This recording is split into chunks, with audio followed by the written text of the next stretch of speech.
Shalom jemaat Tuhan, apa kabar? Saya berharap kita selalu sehat dan diberkati Tuhan.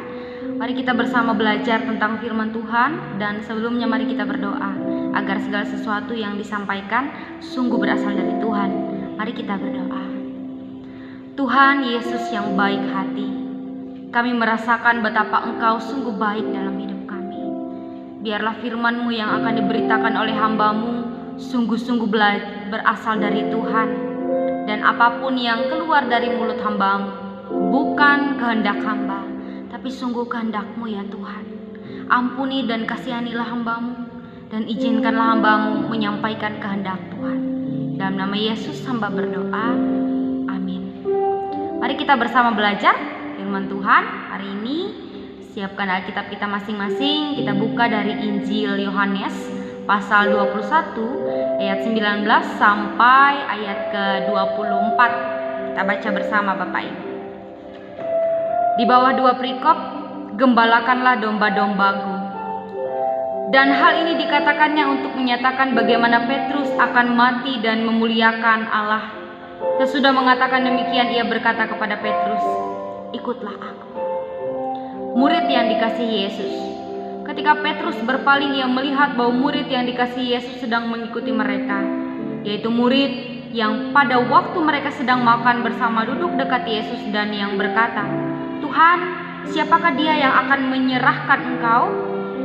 Ketika Petrus melihat murid itu, ia berkata kepada Yesus, "Tuhan, apakah yang akan terjadi dengan dia ini?" Jawab Yesus, "Jikalau aku menghendaki supaya ia tinggal hidup sampai aku datang, itu bukan urusanmu. Tetapi engkau ikutlah aku."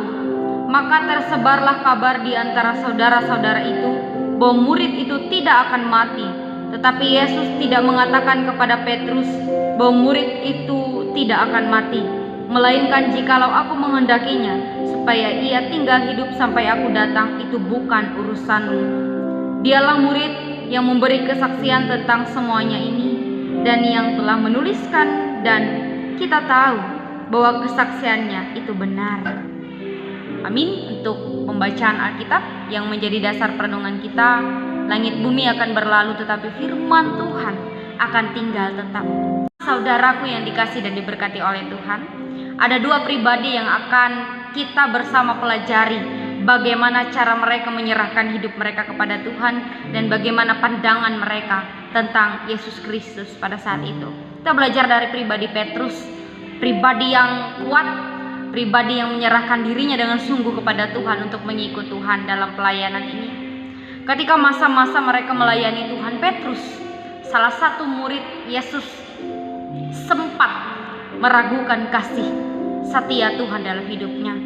Artinya ketika 3 kali Yesus bertanya, 2 diantaranya Yesus bertanya tentang kasih agape, tapi 1 pertanyaan terakhir itu tentang kasih phileo, yang artinya dari 3 pertanyaan itu, pertanyaan terakhirlah yang dapat dijawab Petrus sesuai dengan kesanggupannya, yakni kesanggupan kasih yang mampu dipraktikkan oleh Petrus adalah kasih phileo. Sesungguhnya Yesus tahu bahwa ia tidak pernah sanggup untuk mengamalkan kasih agape dalam kehidupannya. Artinya dalam sebuah pelayanan, ia mengerti bahwa kadangkala hal-hal yang dapat mendukakan hati dapat menjadi penghalang dalam pelayanan dan dalam proses mengikut Yesus. Tapi Petrus di sini, Bapak Ibu Saudara yang dikasih dan diberkati oleh Tuhan, kunci ketidakmampuannya adalah ketika keterbatasan pengetahuannya tentang seberapa luas, besar, dan dalam kasih Yesus bagi dia. Dia tidak menyadari atau belum menyadari betapa Yesus itu sungguh mengasihi dia. Artinya itulah yang membuat akhirnya Petrus merasa khawatir, apakah sungguh ketika ia sudah menyerahkan dirinya kepada Tuhan, apakah Tuhan akan bertanggung jawab atas hidupnya, atau hanya untuk membawa dia dalam penderitaan, bahkan dalam kematian. Karena itu saudaraku yang dikasih dan diberkati oleh Tuhan, ada seorang murid yang mengaku dan menganggap dirinya bahwa dia adalah orang yang dikasih Yesus. Ungkapan kepercayaan diri inilah yang membuat dia akhirnya percaya bahwa apapun yang ia lakukan, bahwa apapun yang ia kerjakan, dia percaya bahwa Tuhan Yesus bertanggung jawab atas hidupnya. Artinya dua pribadi ini, Petrus dan juga Yohanes, memberikan hal-hal yang berbeda yang dapat kita pelajari dalam hidup ini. Ketika Yohanes dengan sungguh menyerahkan hidupnya untuk menjadi bagian dari kasih setia Tuhan, ia percaya bahwa apapun yang ia serahkan kepada Tuhan akan Tuhan berkati. Tuhan akan. Namun Petrus memberi reaksi yang berbeda. Petrus justru mempertanyakan, apakah yang akan terjadi dengan murid itu? Tuhan, itu bukan urusanmu, kata Yesus. Urusanmu hanya ikut aku, percaya, dan lakukan apa yang menjadi bagianmu. Urusan yang kau tidak mampu kontrol di luar dirimu, serahkan kepada aku. Tuhan akan bertanggung jawab. Karena itu Bapak Ibu jemaat saudaraku yang dikasih dan diberkati oleh Tuhan, mari kita belajar dari dua sisi ini. Kita boleh saja semangat melayani, mengikut Tuhan, tapi kita harus juga menyerahkan kehidupan kita untuk Tuhan yang pegang, seperti semangat dan kasih yang diperlihatkan oleh Yohanes dengan percaya diri yang mengungkapkan bahwa ia adalah murid yang dikasihi Yesus. Artinya dia merasakan dan menyadari betapa Yesus sangat mengasihi dia, betapa Yesus sangat bertanggung jawab atas hidupnya. Dari hari ini kita belajar Allah yang penuh kasih, Yesus yang penuh kasih, ia akan bertanggung jawab untuk hidup saya dan Bapak Ibu. Amin. Untuk firman Tuhan, mari kita berdoa. Kami merasakan bahwa kasih setia Tuhan ada dalam hidup kami, menjamah memberkati kami. Petrus dan juga Yohanes memberikan dua cara pandang bagaimana Tuhan senantiasa mengajarkan kami.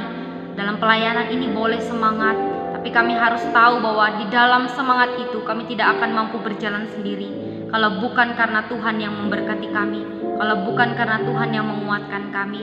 Karena itu ya Tuhan, biarkanlah apapun yang kami lakukan, semua untuk menyenangkan Tuhan, semua untuk memberikan yang terbaik bagi Tuhan. Seluruh hamba Tuhan yang bekerja bagi kemuliaan nama Tuhan, bahkan setiap kehidupan kami sekalian secara pribadi, Tuhan ambil bagian memberkati gereja kami, bahkan umat-umat yang kami gembalai. Di dalamnya Tuhan memberikan orang-orang baik menjadi rekan sepelayanan yang setia mendampingi kami.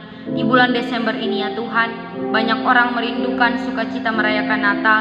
Biarkanlah penghayatan yang benar yang ada dalam hati kami, sehingga kami, keluarga kami mendapatkan pemulihan dari Tuhan. Terpujilah namamu. Kami mau belajar seperti Yohanes, di mana ia merasakan Tuhan mengasihi dia. Karena itu kami pun percaya, kami pun dikasihi Tuhan, sama seperti Tuhan mengasihi orang-orang lain di luar sana. Di dalam nama Yesus kami berdoa, mengakhirinya dengan sungguh doa Bapa kami yang kami ucapkan bersama demikian. Bapa kami yang di sorga, dikuduskanlah namamu, datanglah kerajaanmu, jadilah kehendakmu di bumi seperti di sorga.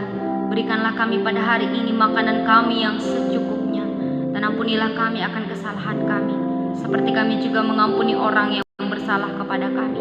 Dan janganlah membawa kami dalam cobaan, tapi lepaskanlah kami daripada yang jahat, karena Engkau yang mempunyai kerajaan, kuasa dan kemuliaan sampai selama-lamanya. Amin. Selamat Natal, Tuhan Yesus memberkati kita. Shalom.